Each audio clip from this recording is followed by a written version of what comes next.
أعوذ بالله من الشيطان الرجيم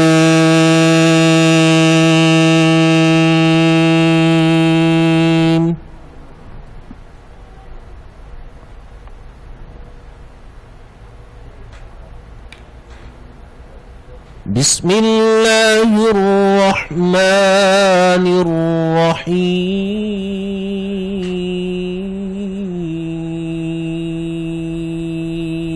الرحيم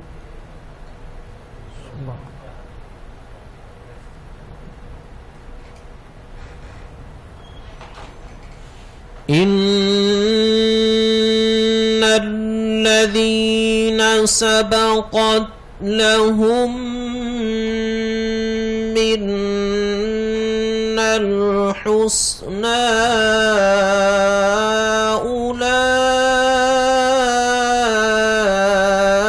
أولئك عنها مبعدون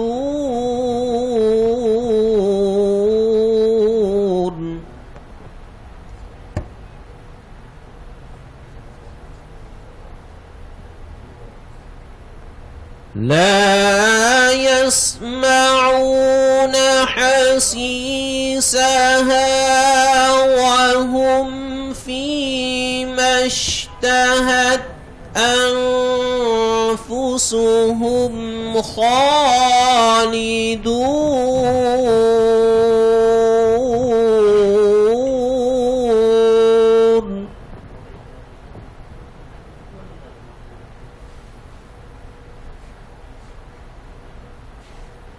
لا يحزنهم الفزع الأكبر وتتلقاهم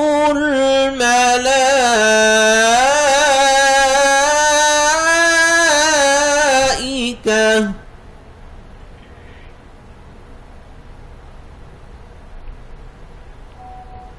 هذا يومكم الذي كنتم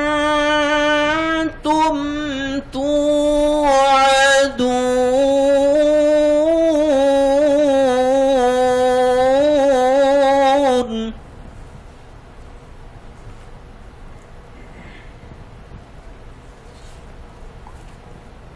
يوم نطوي السماء كطي السجل للكتب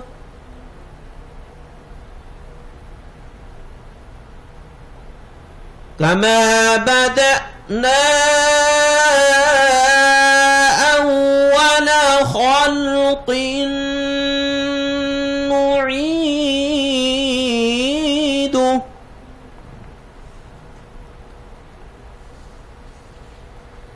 وعدا علينا إنا كنا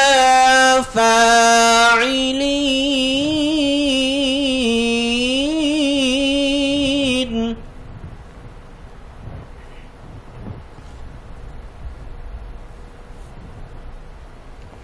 ولقد كتبنا في الزبور من بعد الذكر أن الأرض يرثها عبادي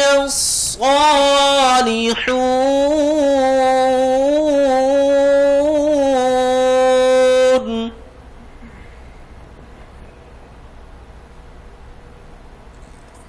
إن في هذا لبلاغا لقوم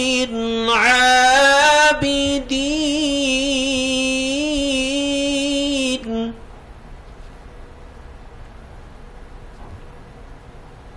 وما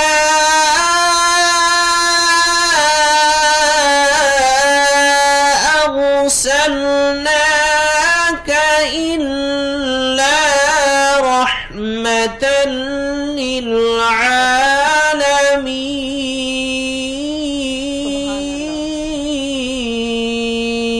للعالمين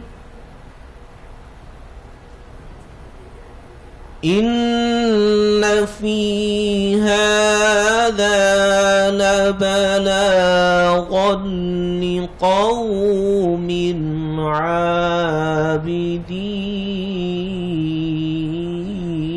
عابدين وما أرسلناك إلا رحمة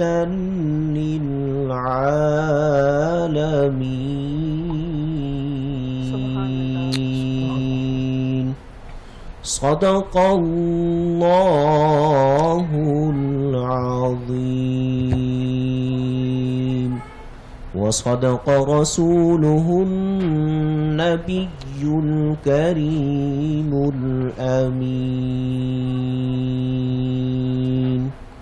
جزاک اللہ ماشاء اللہ کیا خوبصورت آواز ہے. بے شک. ناظرین یہاں میں آپ کو بتاؤں کہ قاری صاحب سورۃ الانبیاء کی تلاوت کر رہے تھے اور جس آیت پہ انہوں نے اختتام کیا وَمَا أَرْسَلْنَاكَ إِلَّا رَحْمَةً لِلْعَالَمِينَ، اور ہم نے آپ صلی اللہ علیہ وآلہ وسلم کو تمام جہانوں پر رحمت بنا کر بھیجا ہے. آپ صلی اللہ علیہ وآلہ وسلم کا جو کرم ہے، جو ان کی محبت ہے، جو شفقت ہے، وہ صرف انسانوں تک محدود نہیں تھی، وہ جانوروں پہ بھی یکساں تھی. وہ شجر ہر آپ دیکھیں، اگر ہم تاریخ کو اٹھا کر دیکھتے ہیں تو نبی پاک صلی اللہ علیہ وآلہ وسلم ہر ایک پہ شفقت فرماتے تھے، حتیٰ کہ جانور ان کے ہجر میں رو پڑتے تھے. اور نبی پاک صلی اللہ علیہ وآلہ وسلم کا اگر ہم ذکر کرنے لگیں گے تو یقیناً ہم ان کا ذکر اس کم وقت میں تو کر ہی نہیں سکتے. ان کا ذکر تا قیامت جاری و ساری جی بالکل ایسے ہی ہے مہنور.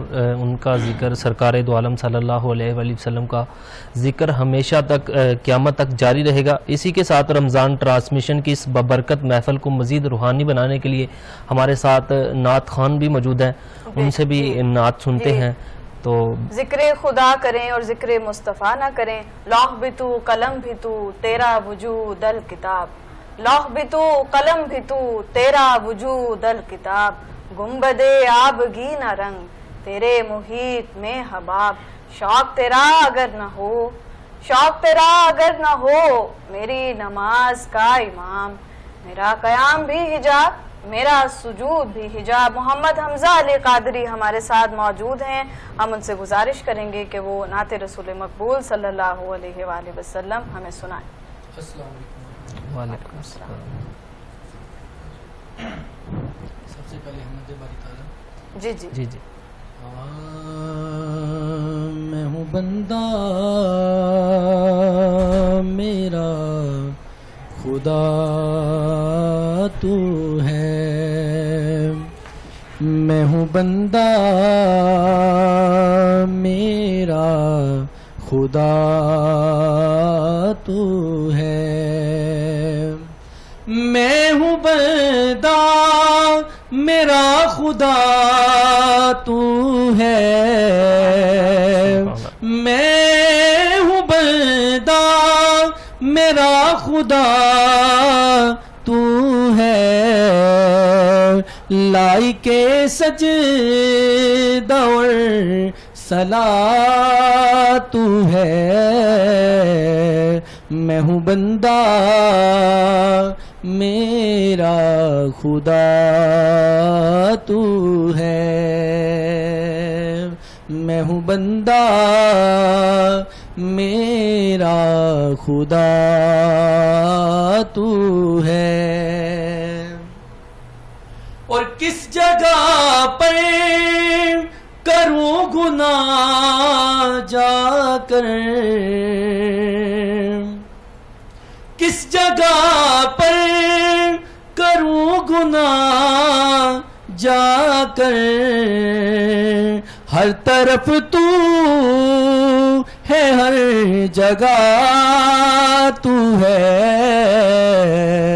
میں ہوں بندہ میرا خدا تو ہے، میں ہوں بندہ میرا خدا تو ہے،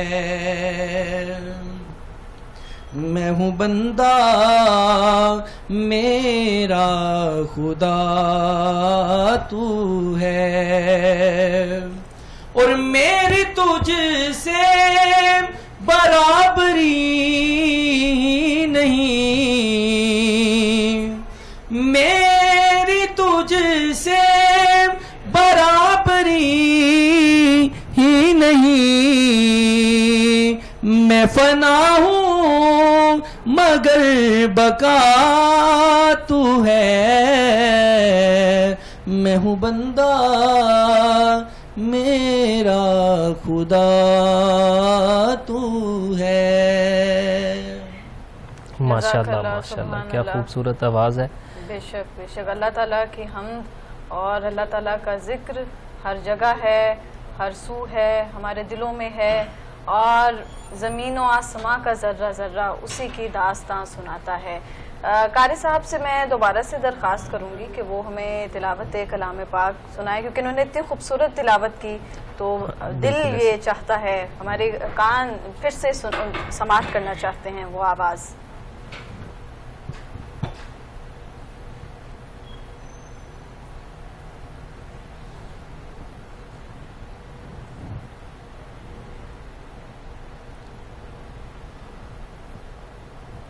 أعوذ بالله من الشيطان الرجيم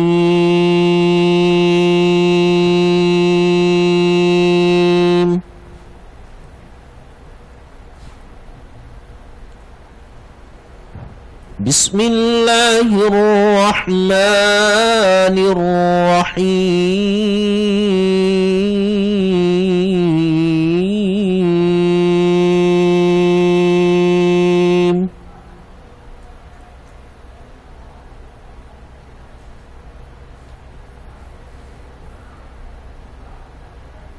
ألم نجعل له عينين ولسانا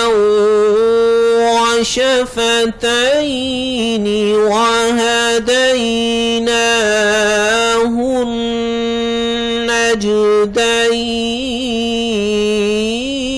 النجدين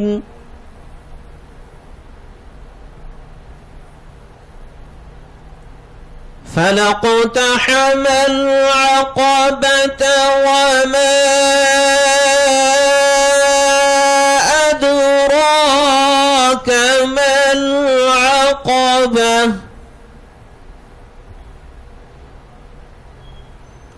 فك رقبة أو إطعام في يوم مسغبة يتيما ذا مقربة أو مسكينا ذا متربة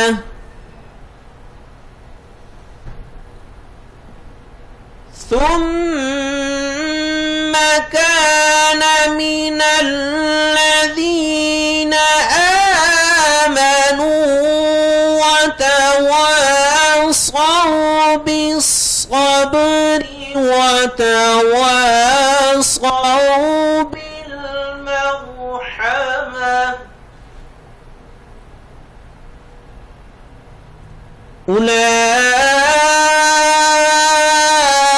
أولئك أصحاب الميمنة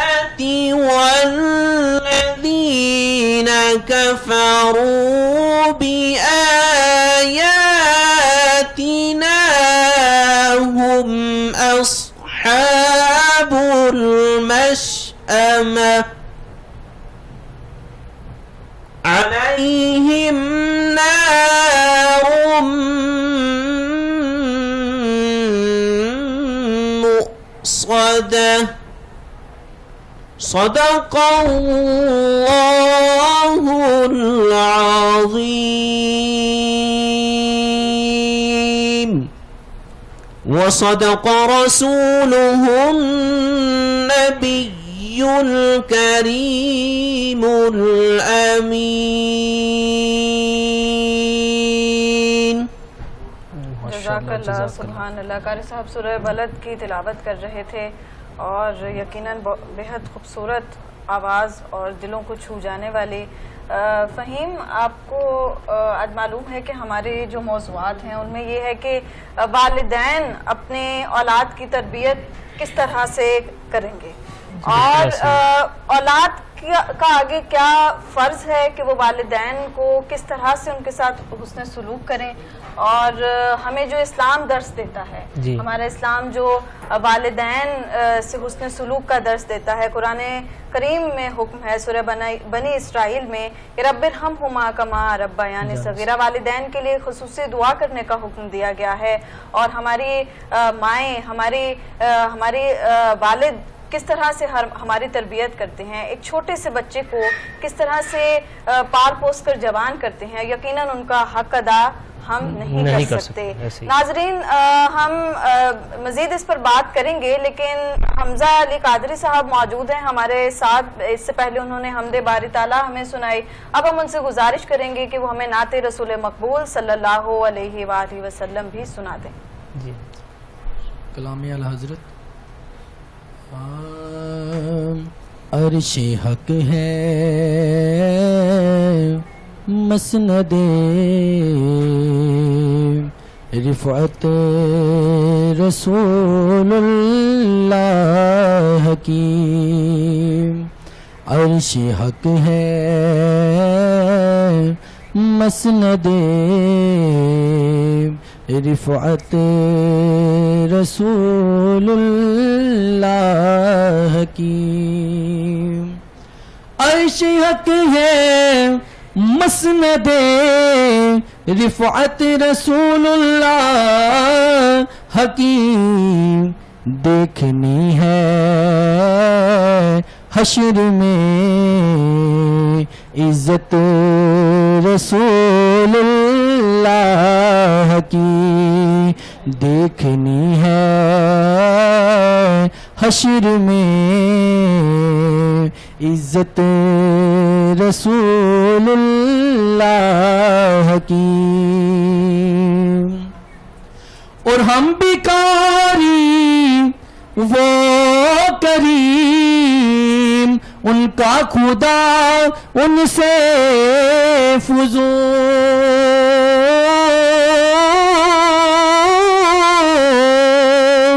ہم بیکاری وہ کریم ان کا خدا ان سے فضول.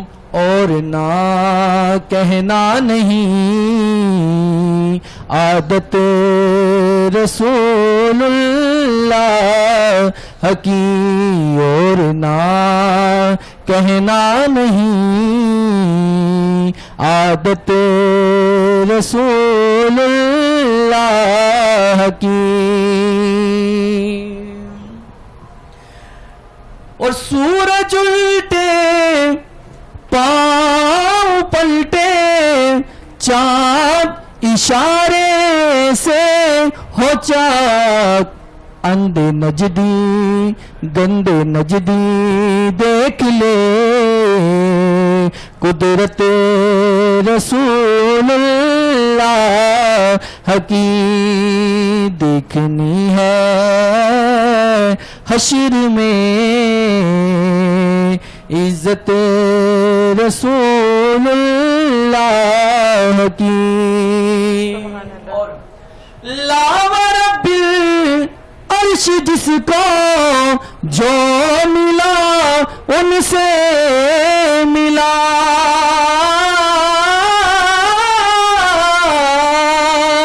لاو رب العرش جس کو جو ملا ان سے ملا. اور بٹتی ہے کونین میں نعمت رسول اللہ کی. بٹتی ہے کونین میں نعمت رسول اللہ کی اور رضا خود صاحب قرآن مداح حضور تجھ سے کب مجھ سے کب ممکن ہے پھر مدحت رسول اللہ کی دیکھنی ہے حشر میں عزت رسول اللہ کی ماشاءاللہ سبحان ماشاءاللہ اللہ، دیکھنی جزاک ہے حشر میں عزت رسول اللہ کی. کیا خوبصورت آواز میں کلام پیش کر رہے تھے ہمارے ساتھ. اور فہیم اعلیٰ حضرت کا کلام انہوں نے پیش کیا. اعلیٰ حضرت ایک اور جگہ فرماتے ہیں کہ اشارے سے چاند چیر دیا گئے ہوئے دن کو اثر کیا. اشارے سے چاند چیر دیا گئے ہوئے دن کو اثر کیا. یہ تابوں تباہ تمہارے لیے. یقیناً رسول اللہ صلی اللہ علیہ وآلہ وسلم کا جب ذکر آتا ہے تو ہمارے دل کس طرح سے کھل اٹھتے ہیں, بالکل ایسے ہی ہے منور ہو محروم. جاتے ہیں. اور ایک شعر مجھے یاد آ رہا ہے کہ کی محمد سے وفا تو نے جی. تو ہم تیرے ہیں, یہ جہاں چیز ہے کیا لوح و قلم تیرے ہیں. سبحان تو اللہ. آج ہمارے ساتھ جی بالکل. تو اس پہ آج ناظرین، ہمارا جو موضوع ہے جی، اس پہ جی. بھی کچھ ڈسکس کریں گے. جی جی بالکل. والدین کی تربیت کے حوالے سے ہم نے آپ کو بتایا اور ابھی ہم بتائیں گے کہ ہمارے پاس اسپیشل گیسٹ موجود ہیں اس جی، جی، حوالے سے. اور آپ کے اپنے والدین کے ساتھ کیسا تعلق ہے, کیونکہ اکثر ہوتا ہے والد کا بیٹیوں کے ساتھ تعلق محبت بھرا ہوتا ہے, بیٹے ذرا ڈرتے ہیں, مجموعی طور پہ ایسا ہوتا ہے, تو آپ کا کیسا تعلق ہے؟ جی مس مہنور ایسے ہی ہے کہ میرے جو والد محترم ہیں ان کا اور جو میری والدہ ہیں ان کا بہت ہی محبت بھرا ہمارے ساتھ تعلق ہے. تو کسی بھی میدان میں خواہ ہم اسٹڈی کرتے تھے یا مطلب میڈیا فیلڈ میں آئے ہیں تو وہ ہمیں تنہا نہیں چھوڑتے. بالکل بالکل ایسا ہی ہے. اور ہاں. والدین کی یہی محبت ہے جو ان آج کی ہم دعائیں پہ یہاں بیٹھے تک ہم ہیں. کو لے کے آئی ہیں مس. بالکل بالکل ایسا ہی ہے. اور تو والدین یقیناً اور آج وہ ہمیں اسکرین پہ دیکھ بھی رہے ہوں گے. جی بالکل, وہ روزانہ ہی ہمیں دیکھتے ہیں اور ہمارے لیے دعا کرتے ہیں. اور اللہ تعالیٰ سے یہ دعا ہے کہ اللہ تعالیٰ تمام والدین, تمام بچوں کے والدین کا سایہ ان کے سر پر سلامت رکھے. والدین کے لیے بھی یہ بڑے فخر کے لمحات ہوتے ہیں اپنے بچوں کی خوشیوں کو دیکھ کے. جب وہ بالکل اپنے ایسے ہی بچوں ہے. کو کامیاب ہوتے دیکھتے ہیں نا جی. تو ان کی جو خوشی ہے وہ اس کی تو حد ہی نہیں ہے. دوبالا ہو جاتی ہاں. ہے. اور والدین کی جو تھپکی ہے وہی ہمیں بلندیوں تک لے کے جاتی ہے. ان کی دعا اور ان کی جو حوصلہ افزائی ہے, اور اس کے ساتھ ساتھ ہمارے اساتذہ کی جو تربیت ہے, ہمارے اساتذہ کی جو تربیت وہ ہمیں ابھی اس آگے تک لے کر آتی ہے. جی بالکل ایسے ہی مانو. جو بچوں کی جو خوشیاں دیکھ کے نا وہ جو والدین ہیں ان کا جو بڑھاپا ہے, بڑھاپے میں بھی جوان ہو جاتے ہیں. بالکل بالکل ایسے ہی ہے, اس میں کوئی شک نہیں. فہیم ناظرین, ہمارے ساتھ آج ایک چھوٹے سے پیارے سے گیسٹ موجود ہیں, صاحبزادہ محمد نور سلطان, اور ان کے والد بھی موجود ہیں. اور چونکہ ہم نے ابھی بتایا آپ کو کہ والدین کا جو بچوں کی تربیت میں کردار ہے, ابھی ہم ایک چھوٹے سے بچے کو سنیں گے جو اتنی پیاری تلاوت کرتے ہیں, اور ان کے والد بھی ہمارے ساتھ موجود ہیں. بہت شکریہ آپ کا کہ آپ تشریف لے کر آئے. مائک لے لیجئے. یقیناً یہ والدین کی ہی تربیت ہے کہ اتنا چھوٹا مہمان آج ہم 7 کے اسٹوڈیو میں آیا ہے. تو یقیناً مجھے دیکھ کے بڑی خوشی ہوئی ہے ہماری ٹیم کو. ان کے لیے اسپیشل وقت نکالا ہے. یہ بہت اہم بات ہے کہ جب والدین اپنے بچوں کے ساتھ ساتھ قدم سے قدم ملا کر ان کو اپنی مصروفیات سے کو چھوڑ کے ایک طرف اپنے بچوں کے لیے وقت نکالتے ہیں, تو یہ کتنی اہم بات ہے. اور آج آپ تشریف لے کر آئے ہیں, آپ کا بہت شکریہ. آپ محمد نور سلطان کو یہاں پر لے کر آئے. پہلے ہم ان سے تلاوت کلام پاک سنیں گے, پھر آپ سے بات کریں گے. جی محمد نور سلطان, آپ ہمیں سنا دیجئے تلاوت کلام پاک. اعوذ باللہ من الشیطان الرجیم. بسم اللہ الرحمن الرحیم.